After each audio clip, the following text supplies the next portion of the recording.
Yes, thank you. Okay, let's jump right into it. If I can figure out how to move my slide. Okay, one sec, guys, sorry.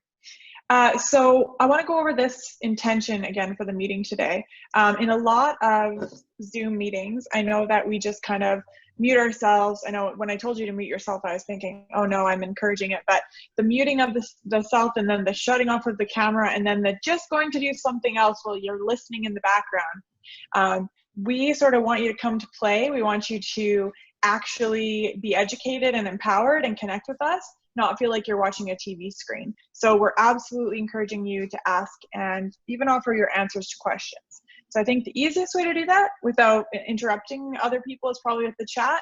But like I said too, I'm okay if you want to unmute yourself and ask a question, especially at the end. And usually by the end, I will have answered a lot of them. So if you want to save your questions for them, that's fine too.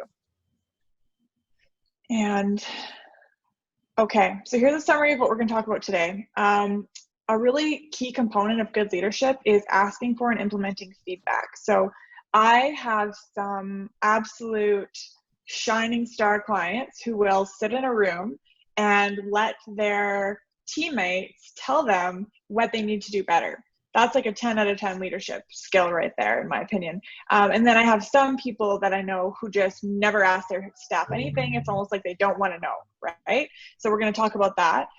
Challenging conversations. These are so important, and also I think important to make less challenging. People, just the fact that we label them challenging conversations, oops, on my part, it kind of makes them more challenging, right? Like they are whatever we say they are. So I want to get you guys a lot more comfortable with just having those conversations. And then I'm going to teach you something that one of my coaches taught me once that has been absolutely the most valuable lesson, is that questions are your superpower as a leader. Also, I want to give you some questions to ask your best clients so that you can become better leaders.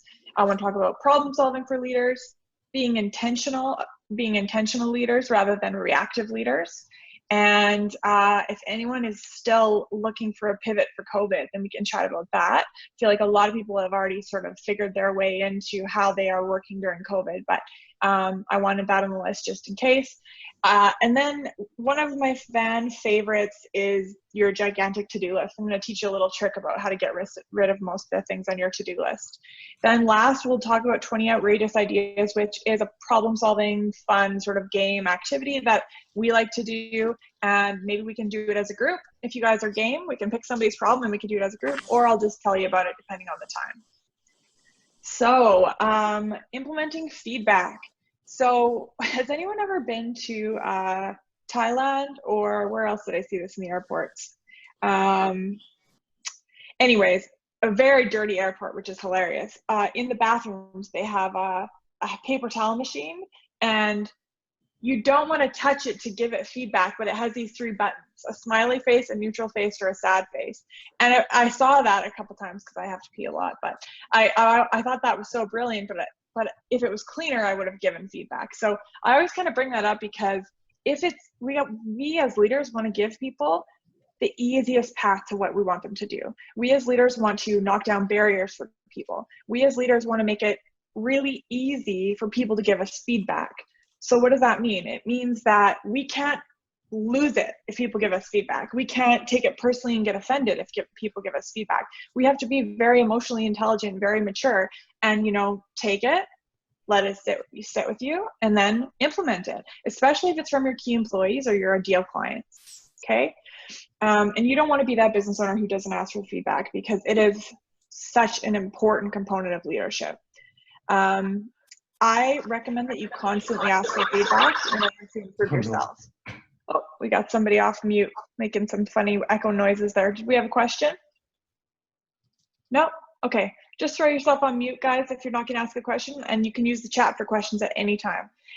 Sorry if you guys are just joining us. So we're just talking about implementing feedback. And so when you're gathering feedback, there's a lot of different ways we can do this. We're going to talk about feedback from staff, feedback from clients, feedback from other stakeholders in your business. All this feedback, I want you to take, just like anything that you learn, just like today's presentation or a book you read, take what fits for you, take what you think will help, and sort of let the rest fall away.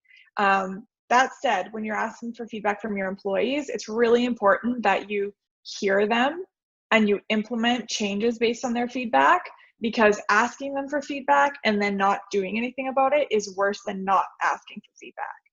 So at the very least, if you're not able to change something that an employee has given you feedback on, at least get back to the employee and let them know, here's what I'm up against. Here's how I'm trying to incorporate your feedback. It may not always be possible. Challenging conversation. So like I said before, I wish I had called this topic something else, because even labeling it challenging conversation makes us feel apprehensive when we think about the conversation, right? Like, can you come into my office? We have to have a challenging conversation. Like, don't ever say that. I would love for you to be having such normal conversation with your staff all the time that it never feels weird to be called into your office. You know, I would love that when you say, hey, Mark or Tom, can you come join me in the office? They're like, yeah, like, what are we going to talk about? So have a lot of conversations with your people. I'm sure that you know that. But when you have a challenging conversation, or what I like to call a problem-solving conversation, is, let's say that we have a team member who's not hitting their KPIs or their goals. And this is like ongoing, and you've talked to them, but it hasn't changed. They're still not hitting their goals. I learned this from Susan B. Kane, I believe, at a Fierce Conversations workshop in Toronto. Starting with sorry, or taking a responsibility for your part in something, is really powerful. And even the proudest bosses, I've gotten to do this. And it's just so powerful, because when you can actually be accountable for some part of the situation you don't like, it really helps to grease the wheels. It helps to bring people's defensive walls down. They know that you're not there to just attack them. They know that you're there to solve a problem with them, and that you're willing to take some responsibility and accountability.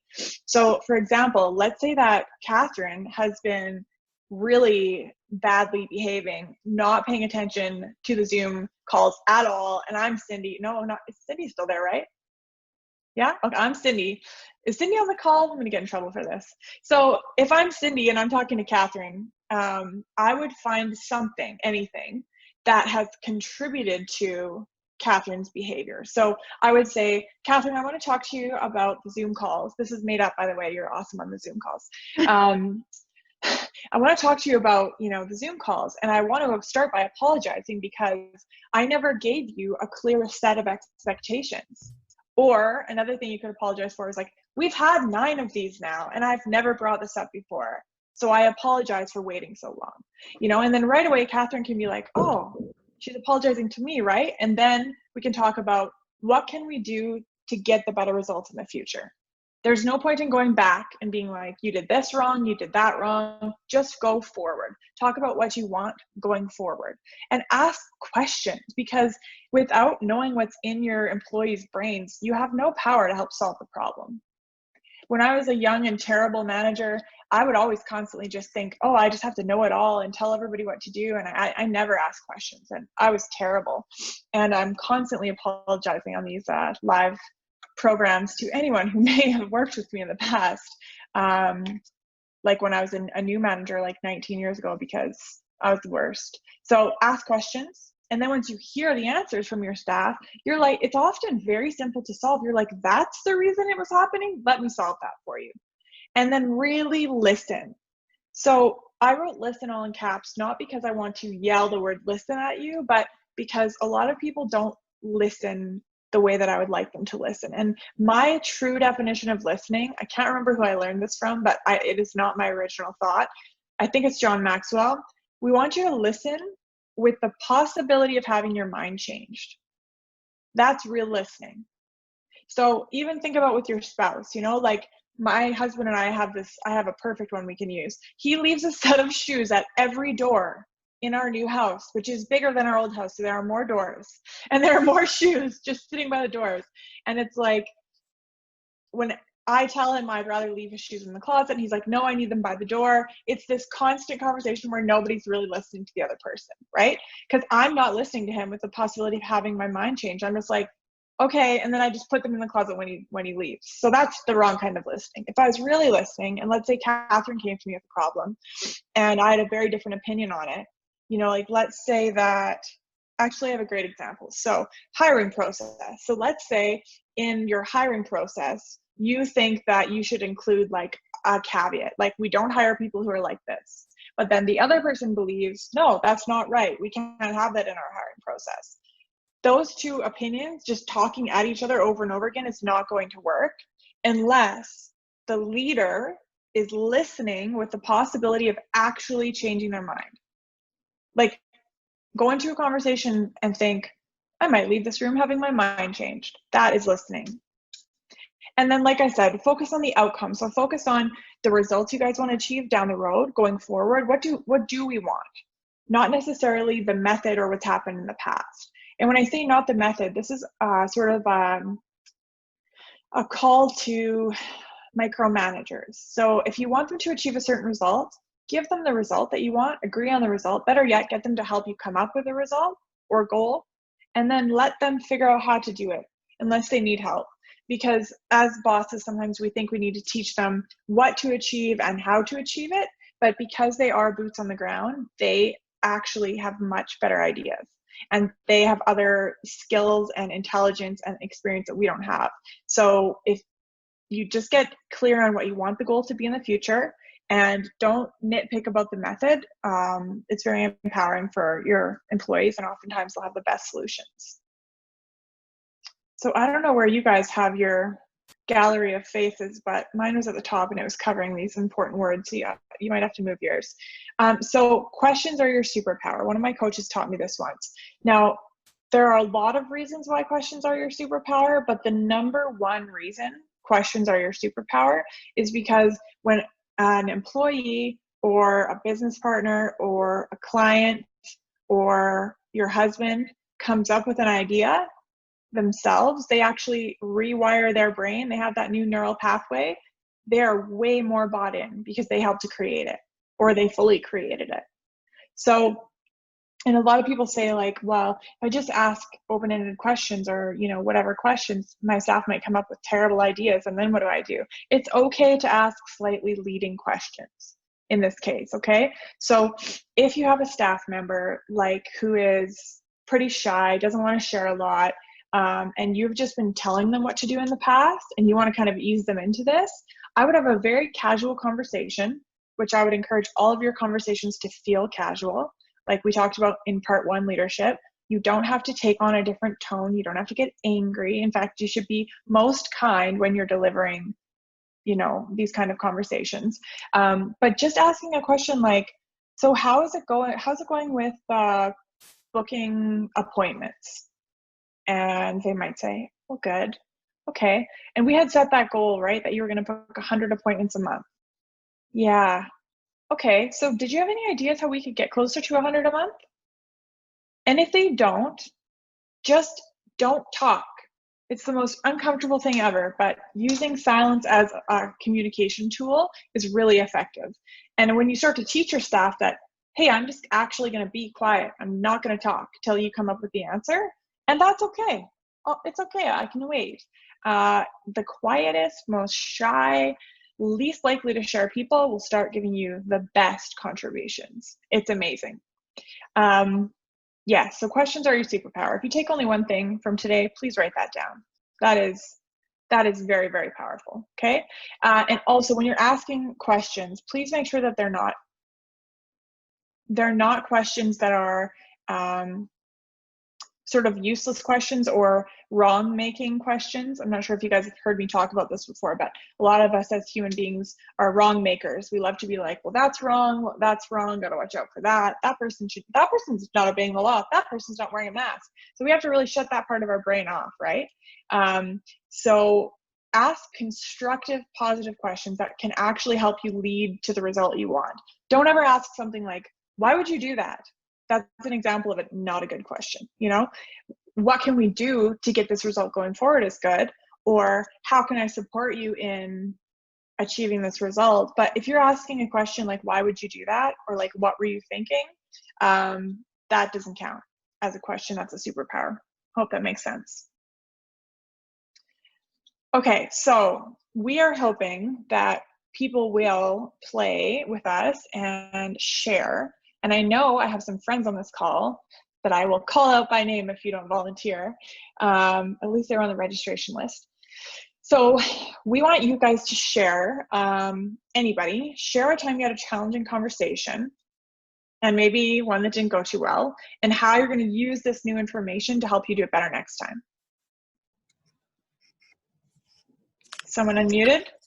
Who's being brave?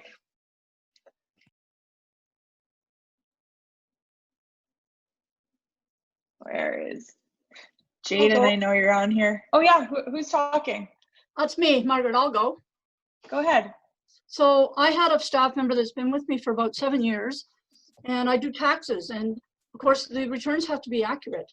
And I've noticed that recently he's been making some really silly mistakes, like, you know, the date of birth is wrong, or the address wasn't typed right, or just something really weird, right? And so I had to kind of approach him with that, and I didn't really know how to handle it. And so I just said, you know, I've noticed that you're making some mistakes, and I'm really surprised because, you know, you've been with me for a long time, and I want to know what's going on. And he goes, oh, well, I don't know. And I don't know. So yeah, it's kind of like, you know, start with saying you're sorry. Well, I don't know how I could be sorry for that, really. And then asking questions, I guess I could say, well, I thought, is there something going on outside of work that's, you know, that you're under pressure? Or is there something that I'm not aware of that's causing you to have this issue, right? And even to this day, and we had this conversation about 3 weeks ago, I still don't know what the issue is. And I'm still having that kind of issue. And so maybe I can get some pointers on how to handle that.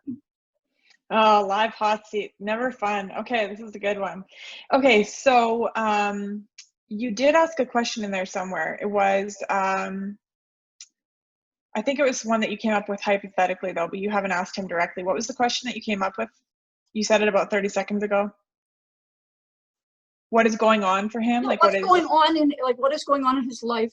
Or is there something going on in his life that's causing him to not be able to focus? Yeah. Yeah, that's a great question.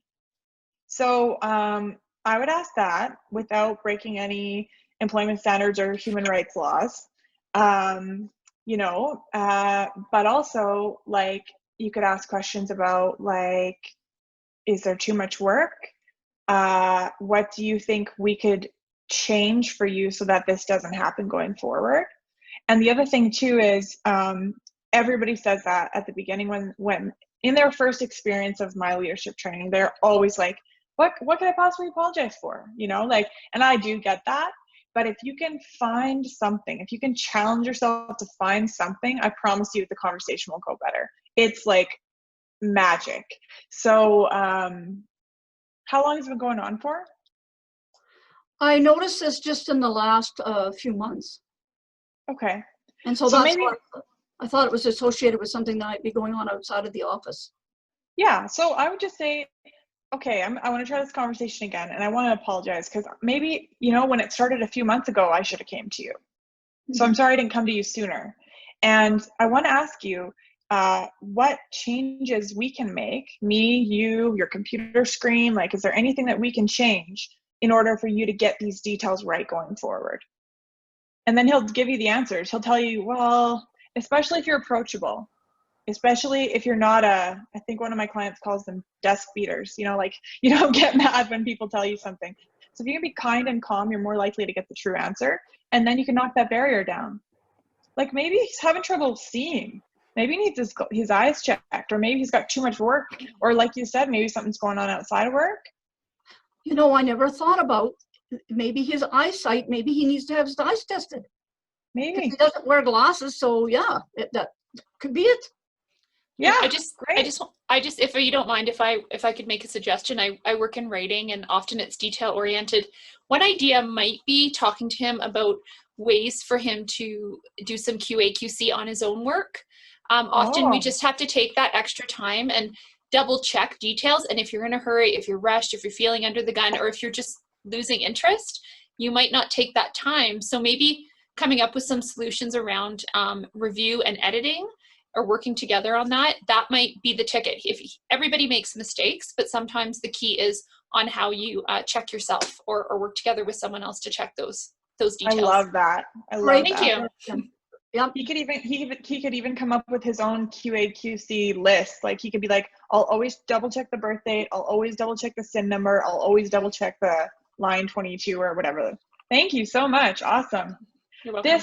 This is what we pictured when we started the exchange, right, Catherine? People I was just thinking that. So if other people Yeah. have ideas or experiences, jump in, because that's exactly what we wanted this to be, is where we're sharing amongst our peers and learning from each other. So anyone, or we'll call on Chris, because I'm sure he's dealt with tons of scenarios. Chris Broughton's in here now, but Was Chris Broughton late? Were you late, Yes, Chris Broughton?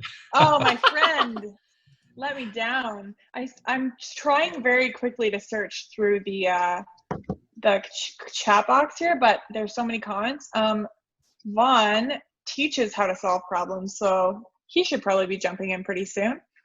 oh, and there did you see the question in there, Kelly? Can you share with us how to deal with a no during a conversation? Yeah, can that person talk? Like unmute themselves just so I can get more context? V, are you there? Yeah, I'm here. How are you? Oh, you're asking me this and you teach how to solve problems? This doesn't seem fair. Well, maybe. Maybe. So what's the context? I do a lot of sales. And I Okay. get a lot of no's. And it's very frustrating. Yeah, I bet. So you're asking sort of like from a leadership perspective with your clients? Yeah, during conversations. We've all gotten no's, right? Yes. I don't think everybody here has ever gotten yeses all the time. No. So what's the best way to deal with those? For your self-esteem or to get a yes instead of a no? I don't know, both. Well, I think my tried and true method is always to go and look up all those famous people that got all those no's. Michael Jordan, Kentucky Fried Chicken, a couple that come to mind. How many no's you have to get, or each no is just another step closer to the yes. I am not a salesperson, but I do have 3 rules for sales that maybe will help you. But the only 3 rules that I teach my team for sales are: be authentic, have the customer's best interest at heart at all times, and don't be attached. So maybe those will help you. Because if you don't feel authentic, right, that can sometimes get you a no. So if you're not in love with what you're selling, and being attached to the outcome, that sort of comes from a little bit of a Buddhist perspective. It's like, if you really need them to say yes, or you're really desperate for that yes, it can make both people uncomfortable. Like, think furniture shopping. I don't know if you guys have had that experience, but that's my most horrible sales experience. Dating. Okay, we're getting a little off topic now. I'm not giving you that. The one thing to do is not to take it seriously. Understand they're not saying no to you as an individual. They're saying no to your product or service. So one thing you haven't done is clearly identify the value that you're going to give them or the problem that you're solving.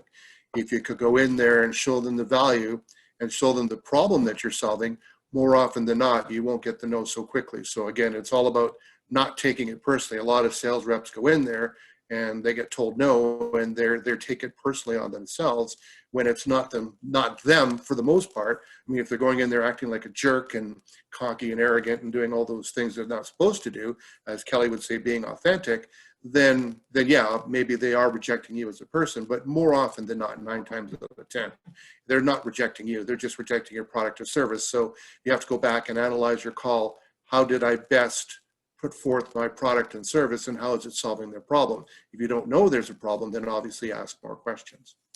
Yeah, I'd like to also add that sometimes you get a no, and you might have to get 3 no's before you're going to get the yes. So don't give up. Go back again in 2 weeks, a month, 3 months. Just keep circling back around, and you never know. Except not in dating. When it's going to get a yes. Come on. Can I also add something? Please. Can I also add something? Absolutely. And to tack on what Gary was saying, because I totally agree, they have to find the value in your offering, but also sometimes it's about myth busting.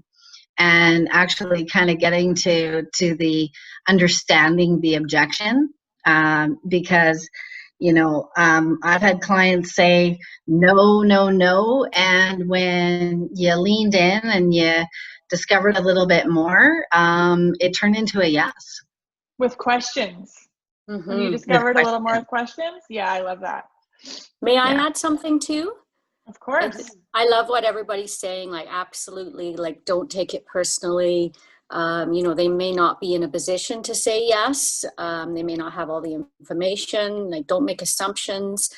And I mean, I've been in and out of sales, like from customer service roles to big ticket items to services, like my whole career. And I think the biggest thing I've learned is, and like Margaret said, like, it might just be no for right now.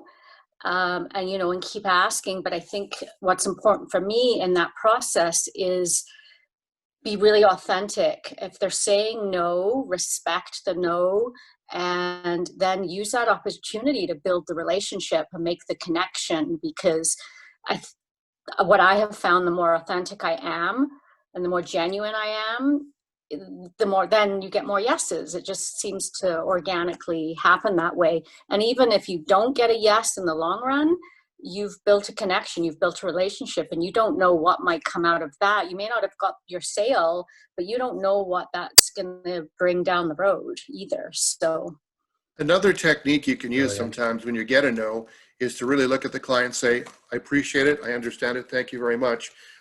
You understand what I do for a living, so if you were me and the situation was reversed, how could I have done that better? How could I? So again, don't be afraid to ask for feedback from the client, and don't accept the no for an absolute no, but also use it as a teachable moment so that you can get feedback from the client saying, okay, what could I have done better? Or, just use it to your advantage. Again, asking questions, but asking it more from a standpoint that you're trying to get feedback and you're trying to figure out where the train went off the track, so to speak.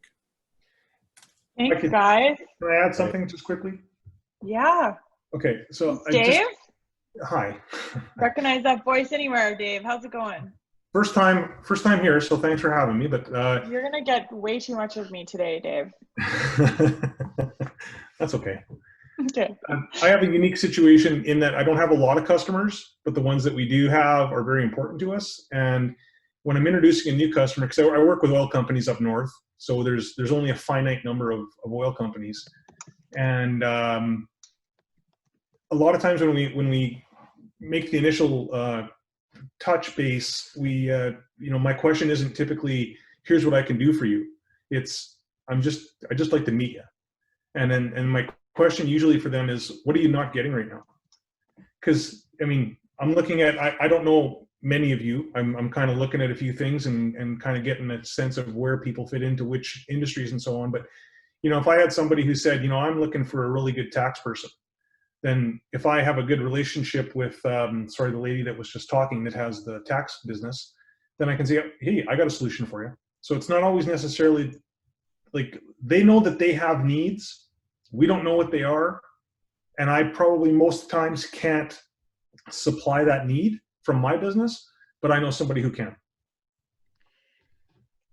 Awesome. Thank you guys so much. I just want to throw something in there. I love what everybody was saying, and I agree. It's so much that authenticity. One thing I've noticed, because most of you on here, well, not everybody, I see some new faces, are chamber members. And as we've met, the biggest thing I always start a meeting with is I say, tell me about your business. Because the second I know what their needs are, then I can angle my services towards their needs. So then those no's aren't as much there. And if they are there, then it's a till next time, right? So that's my biggest thing, is just keep that authentic, keep knowing what it is that they need, and so that they can come back to you later when they are in a position to join, or not necessarily join, but join your services, right? So anyway, thank you everyone for that great input. This is what we wanted. We love it. No client ever said no to a great idea that solved their problem, no matter how much it cost. Exactly. So I see too, Jenny, how would you respond to a customer who will respond like, it's so easy for you to say or suggest that, but in reality, you know that will not happen and not possible. So Jenny, I would ask you, you can even just type in the chat if you would prefer, but can I have a little more context there? And is that true? Like what you're selling to a customer, is it true that in reality, they won't get the results you're talking about? Because if that's true, then I wouldn't be selling it. Hi, good afternoon, all. This is my first time here. Don't know if you can Hi. hear me clearly. Welcome. Hi. Yes, we can. I'm so happy to join this.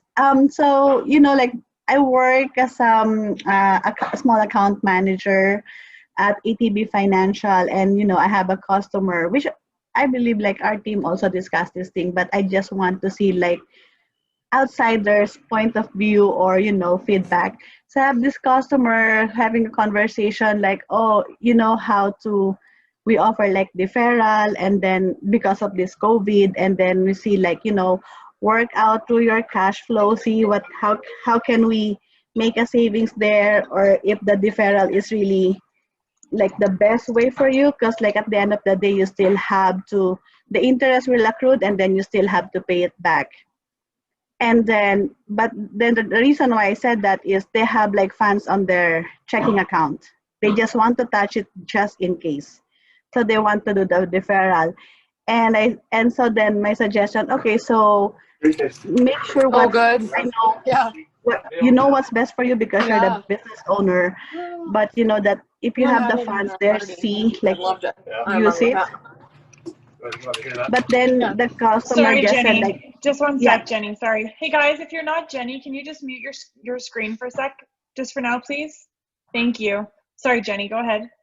Yeah. So it's like me telling him like, okay, so like if you have funds, use it, but then don't like max it out. But of course, we can do like the deferral and see whether deferral is, like will be like in your advantage, because at the end of the day the interest will accrue, you'll be paying like interest on interest, and then at the end of the day, so, and then the customer just said like, you know what, it's easy for you to say that because you're not in my position, but then as a business owner, I just want to keep these funds available to me just in case. So that's my thing. Like, how will you, like, he just told me, like, it's easy for me to say that because in reality, I'm not in that situation. And so then I don't know, like, how to respond him. Or I don't want to change his mind, but then I just want him to think deeper on where is he going to put himself, let's say 6 months after the deferral. Yeah, questions are absolutely, like, questions are a huge theme today. And it sounds like you're authentic. And if you work for ATB, I know ATB's got great people and great training and great culture, so, and great values. So I know you're not trying to sell something that's not what's best for somebody, right?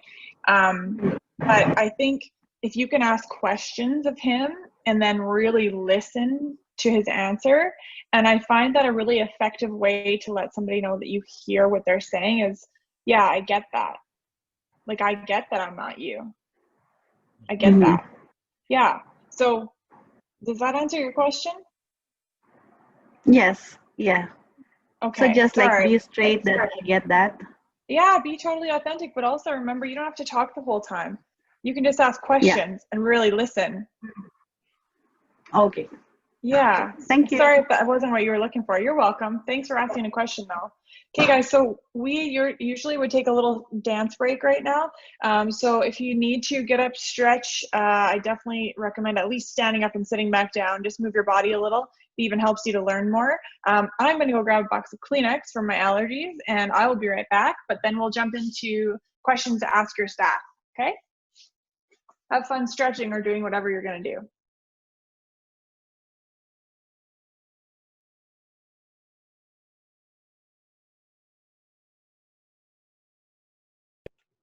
Just gonna stare at the screen. Yeah, I got. Hey, Catherine. Yes, Sandy. So do your plug for the Chamber Business of the Year Awards. What's going on? Tell us about it.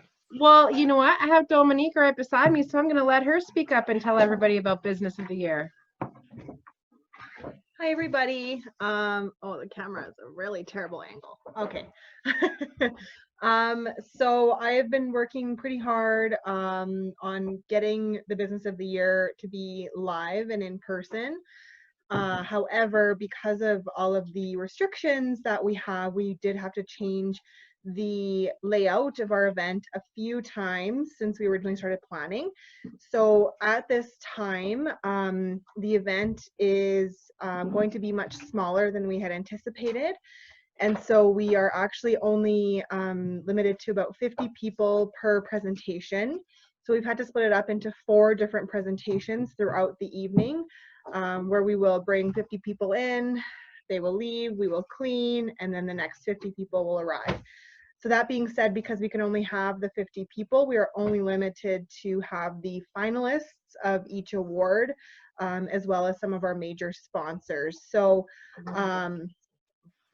Will be broadcasting YouTube. So, but the good news is that because we are limited to how many people we can have live and in person, we will be having it play live on YouTube, and we're hoping to do some fun things with that. So we're hoping to have maybe some interviews with the winners at the end, and kind of keep everybody engaged a little bit. So unfortunately, it won't be as much of a gala and fun event as it has been in the past, but we're hoping that this will still allow the winners of the awards still get celebrated for their major accomplishments.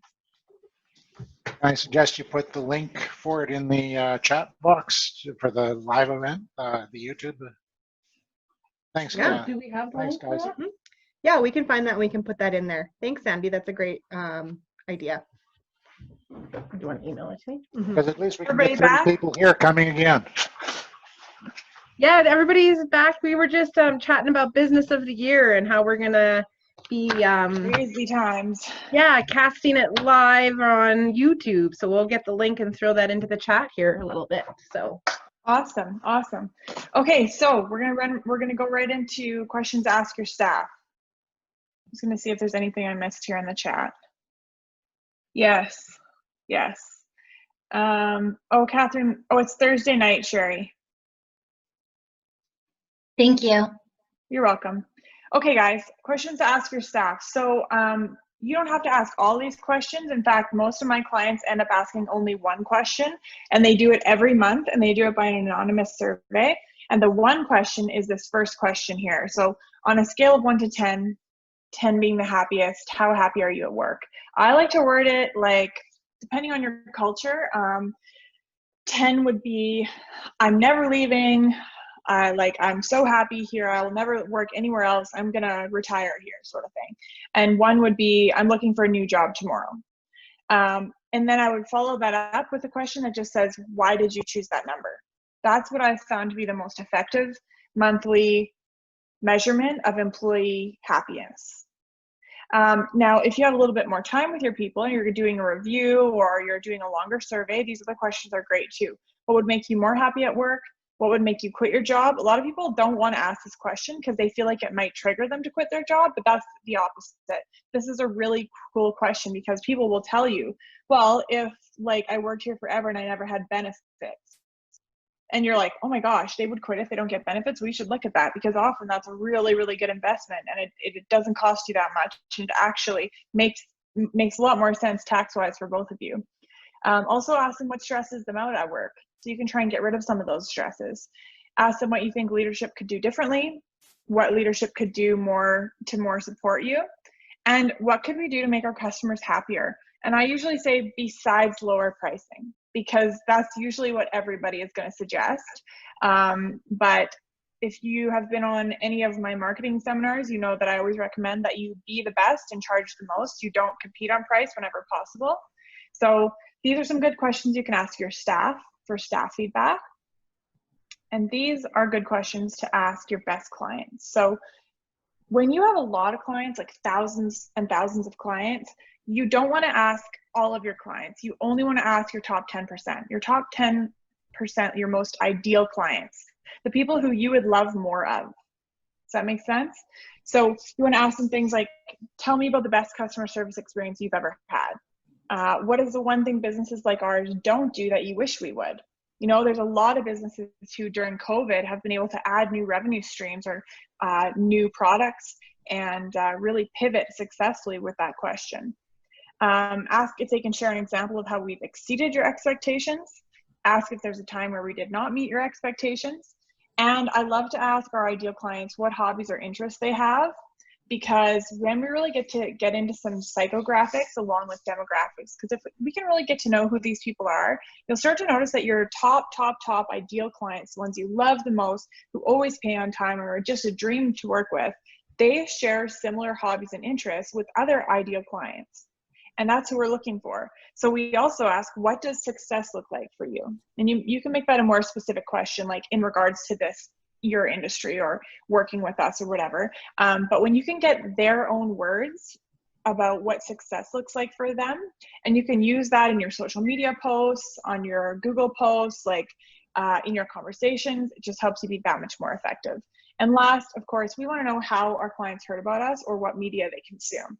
Like, do they listen to local radio? Do they read the local paper? Do they go on Facebook, Twitter, Instagram, you know? And where did they originally hear about us?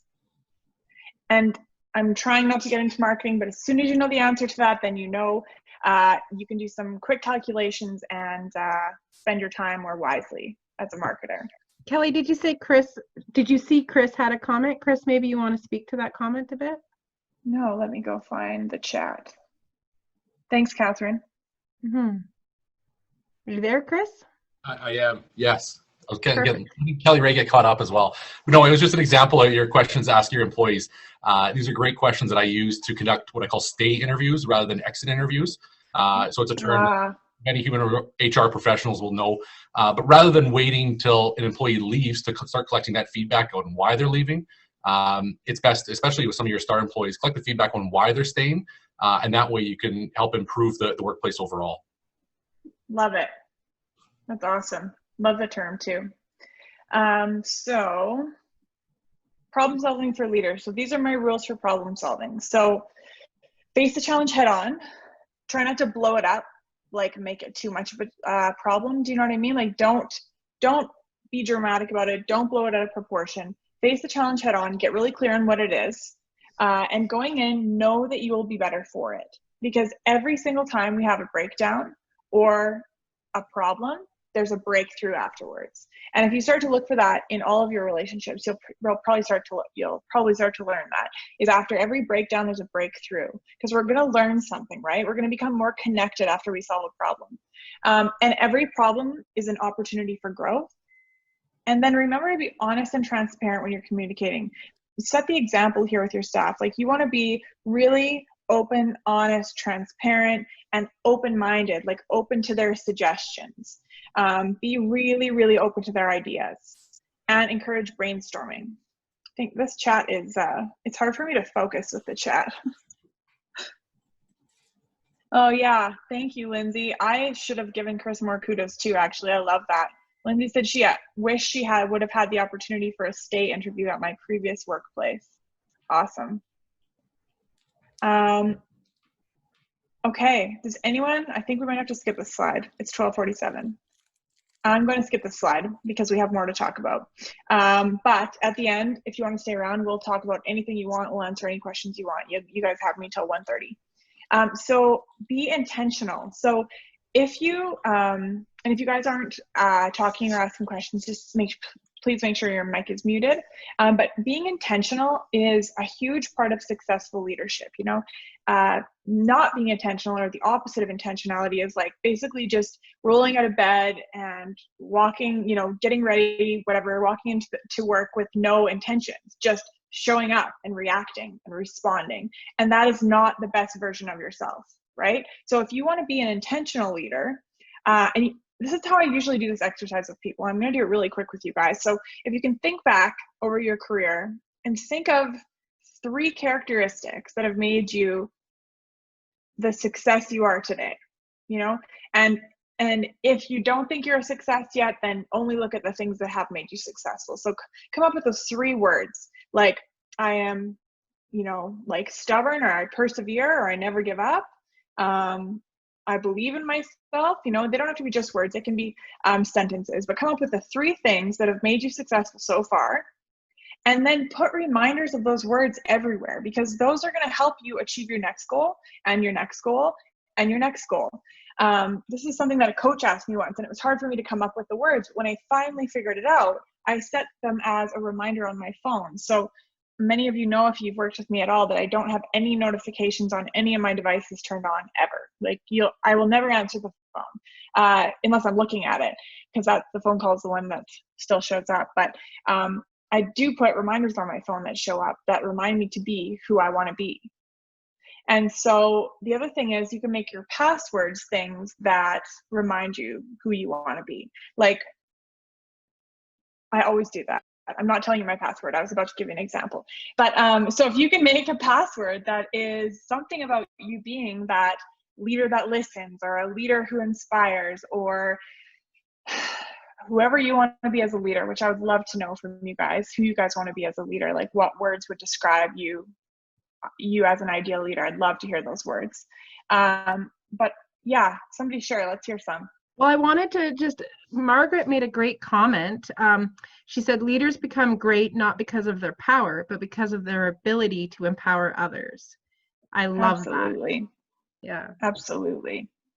If Yeah, anybody else has something absolutely. they want to share about what makes them a great leader, but. Yeah, so here's a few words I use. I'll say that I'm the possibility of strength, love, wisdom, and fun. That's awesome. Now I got to live that every day. Yeah, you do. Write that on your wall. It is. Oh, perfect. Accountability as well. So with your intentions, like if you want to be peace and love and inspiration, then have a checkpoint for that. Ask your staff if that's who you are. Hold yourself accountable. Put it in your calendar once a month to ask your key people. Nikki says resilient, approachable, passionate. Love it. So then you could ask your key people, or the people that you work with most, every month, do you think I'm being this? And give yourself some accountability. And then of course, with the feedback, the questions that we've given you to ask your staff and your clients, you'll definitely get feedback on whether or not you're being that person that you want to be. So I also know one of my other coaches that I had in the past would always remind himself when he walked through a doorway. So every doorway he walked through would be a reminder for him to be those 3 words, to be intentional. Okay, so does anyone want to talk about leadership pivots for COVID, or are we over this? A lot of people are like, I'm over it, skip. It's nice just to hear about leadership in general, though, right? Rather than just saying through COVID, we are constantly in business needing to adjust to what's happening around us. So, how has everybody found that they were resilient through it? What key things did they rely on to get them through it? I'm curious. One thing I'm just remembering is that the world's always been uncertain. Always. Yeah. It's not just now. It has not just been the last 6 months. It's always been uncertain. So that doesn't change, and it's not going to change. It's going to continue to be uncertain. Yeah, the only thing you can count on is change, right? I think for my business, when it first started, I'm a franchisee, so I have a system in place. But when the COVID hit, my head office didn't have a game plan for how we were going to continue our business. So I took the initiative and I started telling everybody to email me. We could do e-transfer, we could do credit card over the phone, and I did up a sheet and everything to kind of do the interview and email that to them. So I kind of was thinking outside of the box, like how can I keep my business going? How can I keep this flowing? And I was 3.5 weeks into my system before my head office actually got a system in place for us. So if I had waited the 3.5 weeks for them to get their act together, I would have lost a lot of money, because it was right during the tax season when I make all my money, right? So yeah, I had to really think on my feet and really come up with like, how are we going to make this work, right? So that's kind of how I dealt with the COVID. I kind of figured out another way to keep those customers coming to me. That's awesome. If you're afraid of technology, this is the wrong time for you. The one thing that COVID did is it ramped up technology at the exponentially. If you were not looking at how technology can embrace or can work with your business, that's what caught a lot of people off guard, because technologies such as Zoom, anybody who bought stock in Zoom back in February, they're reaping the benefits today for darn sure. So one of the things that you have to really look at is A, what technologies have come into your business since COVID, B, how can you use them to the best of your advantage, and C, what else is coming technologically in the next few months that will be a result of the continuing COVID pandemic. I agree. One thing I want to, sorry. One thing I want to make sure that we highlight is just, in the past, we've had reams and reams and reams of consumer behavior research to look at, like secondary research. And things now are changing, like in the last 6.5 months. I mean, we can't possibly predict all of the consumer behavior changes like that. Are they going to stick around? We now have some data, you know, like way increased online shopping. Obviously, you guys, Lysol sales, like all that sort of stuff, right? Like there are some consumer behaviors that we've figured out, but we don't know if they're going to stay. Are these people going to go back to shopping locally, or are they going to always remain online shoppers? So doing your own research on consumer behavior, or even just observation on consumer behavior, I think is a really good idea right now too, because we don't have those, you know, industry reports that come out every year that have tons and tons of stats on how people behave and what they buy and what they do. So being observant and asking questions and doing research on consumer behavior yourself. I just want to throw out a few messages ago. Grant Zobel said that he enables others. So I just wanted to throw that one out. I really loved that he said that. So thank you. I love that too. And then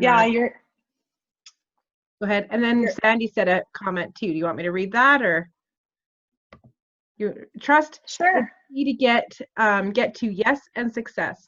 If there's no trust and authenticity, objections and no will persist. Yeah, absolutely. I love that. Authenticity, don't be attached, and always have their best interests at heart. Those are my 3 rules. I think that those never let us down. Okay, guys, problem solving for leaders. So this 20 outrageous ideas.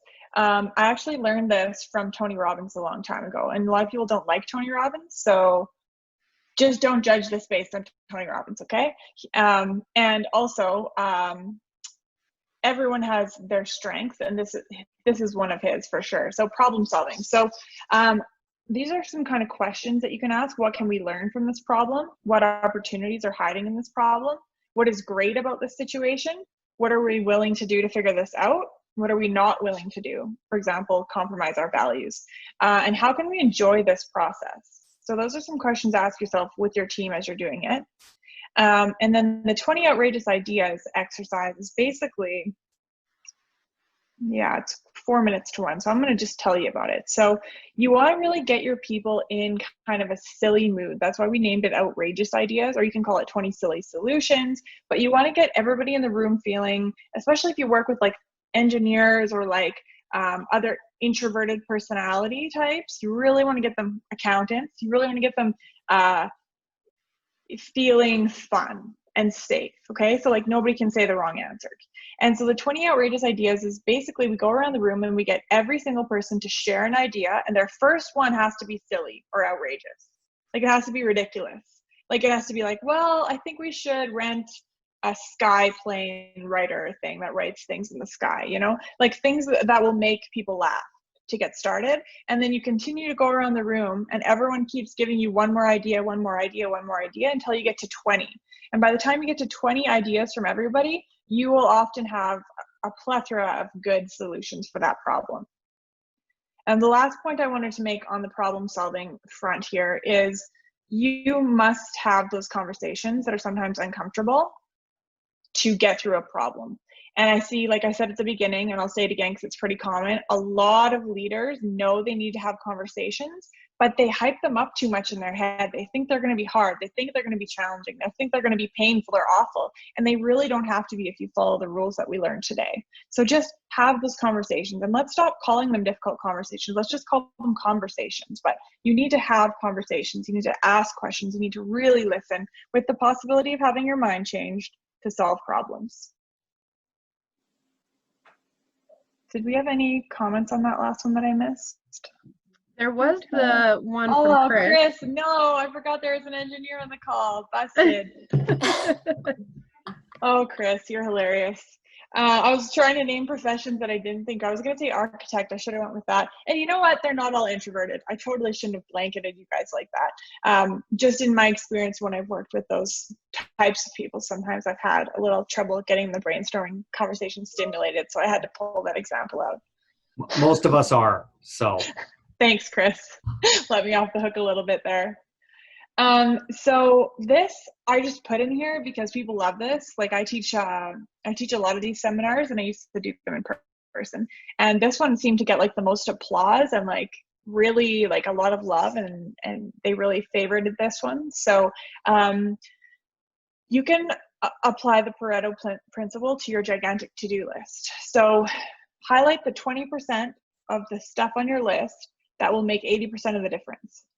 And you'll often find that that other 80% becomes irrelevant, or it gets taken care of itself, or it solves itself, or you'll just have so much more time on your hands that you'll be able to do the other things. Because the 20% of the items on your to-do list that are the most impactful, you probably don't have your list organized that way. You probably have your list organized in the order of the way you thought of things, right?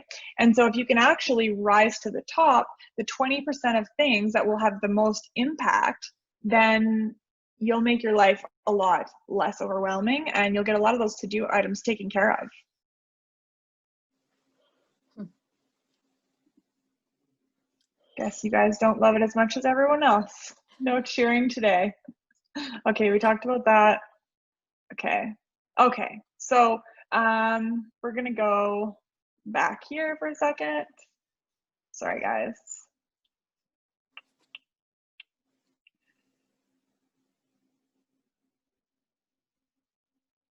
Do you want to do this, Catherine? Sure, if people want to exchange for a couple more minutes before we end here, then whichever exchange question you have, I think let's end on one. I think you had two there, so whichever one you feel would get be the most relevant. So getting people to share. Why don't we just get people to share on anything from the whole presentation? Yeah, I love it. And I'm gonna put a book list up too while we chat, because a lot of people ask for book recommendations. And if I people see that some people might still have some questions that they want addressed before we wrap up too. So yeah. Yeah, so any questions, guys, about anything we've talked about today, feel free to ask them now. This is a book list that I threw in here because people they always ask for book recommendations. So we just add a page of book recommendations at the end of every presentation. And I see also that Margaret recommended check out First Things First by Stephen Covey. Yeah, anything by Stephen Covey actually is amazing. And I think Nikki had a comment. Do you, Nikki? Oh, I just saw that you unmuted, so I thought maybe you wanted to. I did that a little while ago, I think. Oh, okay. Well, I think I was going to say something, and I'll have a think what it was. Okay, no worries. This is the second meeting of this leadership series. And how many more are there? Because I didn't realize that I had missed the first one. Just one more. One more, okay. And we'll send you the recording of the first one. Perfect. Awesome. And the last question we had for everybody, if you guys want to discuss, what are you committed to take away and apply in your business today? Having a better conversation with my employees based on the information that I received today. Awesome. Guys, as always, the only thing I ask is if you did think that I did a great seminar today, or we did a great job, or you learned something useful, if you wouldn't mind Googling TMH Business Coaching and leaving us a 5-star review with comments, I would really appreciate it. But if you think I deserve anything less than 5 stars, please email us so that we can make it better instead of leaving less than a 5-star review. Thank you. I wanted to share my takeaway from today. So I'm not currently I'm not in a management position. I do view myself as a leader, and I am taking a leadership course as well right now. But what I really liked was the questions for clients, which I work for a nonprofit organization. So for me, that would be questions for our students. So I'm actually really excited to take some of these questions to our recovery recreation team, because I think some of these questions would really help us develop some of our programs a little further. Awesome. Thank you for telling me that. I like the idea of stating an intention at the beginning of a meeting or a presentation. I've never done that before, but sometimes we get a little convoluted, we get off to tangents. This can be business, nonprofit, it can apply to anything. And I think just having that understood, mutually agreed upon intention keeps it on track. And I'm thinking that I might even use that as something I might restate partway through the meeting, not to lecture people, but just so that it's like, okay, just a reminder that this is why we're here, and then keep that focus and keep on track. And then we all know why we're there and how we can make a better contribution. And that'll make your meetings way more efficient too. And you just get used to it. Like, start every meeting with however you want to language it, but like, hey guys, we're here to solve this problem, or hey guys, we're here to do this, and we have this long, you know? And I learned from somebody I really respect this. She always used this sentence: in order to respect everybody's time, I'm just going to bring you back to the intention for this meeting. And then just ask you, like, sometimes you can have an idea board or like a notebook. And if you have other things that come up that are not relevant to today's discussion, but you want to bring them up later, put them on your idea board or put them in your notebook, and they will be appropriate to share at a later time. Because yeah, especially when you're working with a big team, it can be really hard to stay on track. Okay. Awesome. Thanks, guys.